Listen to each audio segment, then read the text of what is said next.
क्या हुआ जब एक साधु को कैलाश पर्वत की चढ़ाई करने से रोक दिया गया, लेकिन फिर जो चमत्कार हुआ उसे देखकर आपके भी रोंगटे खड़े हो जाएंगे।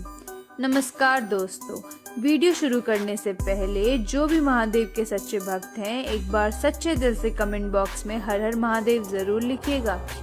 इस घटना की शुरुआत होती है एक बड़े ही दिव्य और चमत्कारिक साधु महाराज से, जिनका नाम था गोपाल गिरी जी महाराज। उस समय वह भारत के अलग अलग तीर्थ स्थलों पर विचरण करके धर्म लाभ ले रहे थे और वे जब भगवान पशुपतिनाथ जी के दर्शन करने काठमांडू पहुंचे, तब उन्हें यह जानकारी मिली कि काठमांडू से लेकर कैलाश मानसरोवर की यात्रा शुरू की जाती है।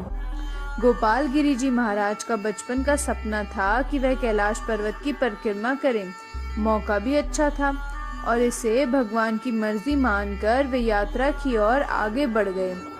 उन्होंने काठमांडू से तकरीबन 1 घंटे की यात्रा करी और वे फ्रेंडशिप ब्रिज पर पहुंचे, जहां से मानसरोवर यात्रियों की शुरुआत होती है। वह नेपाल चीन की सीमा पर है। जब डॉक्यूमेंट पूरे होते हैं तभी यात्रियों को आगे बढ़ने दिया जाता है और वह साधु महाराज यात्रा पर आगे बढ़ने ही वाले थे, तब अचानक से उस स्थान पर एक बड़ा चक्रवात आ गया और चीनी अधिकारियों ने सभी यात्रियों को वहीं पर रोक दिया। लेकिन गोपाल गिरी जी महाराज के भी हौसले पक्के थे और वह उस चक्रवात से डरने वाले नहीं थे। उस समय वहां का माहौल इतना खराब हो गया था कि चीनी अधिकारी भी इधर उधर अस्त व्यस्त हो गए और इसी मौके का फायदा उठाकर गोपाल गिरी जी महाराज उस चक्रवात के अंदर घुस गए। सभी लोगों को लग रहा था कि वे नहीं बच पाएंगे क्योंकि तूफान बहुत बड़ा था, लेकिन कहते हैं ना, अकाल मृत्यु वह मरे जो कर्म करे चंडाल का, लेकिन काल भी उसका क्या बिगाड़े जो भक्त हो महाकाल का। यात्रा के पहले पड़ाव में उस तूफान को चीरते हुए साधु महाराज नीलम पहुंचे, जो कि तिब्बत में है, और तिब्बत में 260 किलोमीटर का सफर तय करने के बाद वे साधु महाराज सागा पहुंचे। सागा से अगले दिन में प्रज्ञा पहुंचे।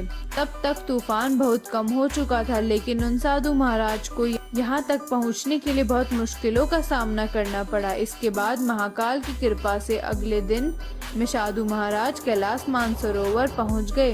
अब उनके सामने एक और बड़ा पड़ाव था, जो था कैलाश पर्वत की परिक्रमा, जो इतनी आसान नहीं थी क्योंकि इस परिक्रमा का दायरा 54 किलोमीटर तक फैला हुआ है।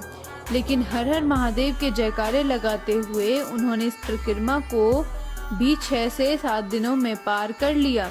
लेकिन इस परिक्रमा के दौरान उनके साथ कुछ ऐसा हुआ जिसने उनके भी होश उड़ा दिए। दरअसल वहां उपस्थित एक गुफा में उन्हें एक बच्ची दिखाई दी। शायद वे तूफान में अपने माता पिता से अलग हो चुकी थी। उन साधु महाराज ने उस बच्ची की जान बचाई और उसे अपने कंधे पर बैठाकर पुनः काठमांडू के लिए रवाना हुए। और गौर करने वाली बात तो यह थी कि फ्रेंडशिप ब्रिज पर अभी तक चक्रवात बना हुआ था। तभी वहां खड़े लोग और अधिकारियों ने देखा कि उस चक्रवात से कोई व्यक्ति बाहर आ रहा है, जिसके बाद उस साधु महाराज और उस छोटी बच्ची को देखकर सभी लोग बहुत आश्चर्यचकित हो गए। सभी ने उनसे सवाल किया कि क्या आपको अपनी जान की परवाह नहीं है? आप अपनी जान को मुश्किल में डालकर इतने बड़े चक्रवात से लड़ गए। तब उन साधु महाराज ने कहा कि यह सब तो मेरे महाकाल का आदेश था। वह मेरे द्वारा इस छोटी बच्ची की जान बचाना चाहते थे। दोस्तों, इस घटना को लेकर आपके क्या विचार हैं? नीचे हमें कमेंट बॉक्स के माध्यम से जरूर बताइएगा।